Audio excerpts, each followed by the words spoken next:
কিয়ামতের আগে আগে হত্যাকাণ্ড ব্যাপক হারে বাড়তে থাকবে, প্রচুর হত্যা হবে, মানুষকে খালি হত্যা করা হবে বিনা বিচারে, মানুষকে হত্যা করা হবে।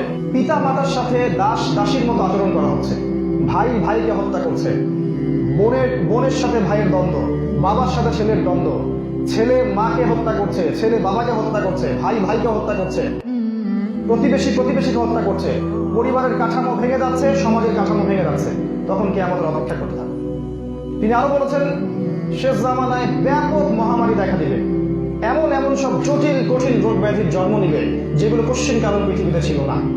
নবীজি আরো বলেছেন, সমাজে যখন হত্যা, খুন, রাহাজানি, দুর্নীতি, লুটপাট, ধর্ষণ, ঘুষ এগুলো বাড়তে থাকবে, কে আমাদের অপেক্ষা করতে থাকবে।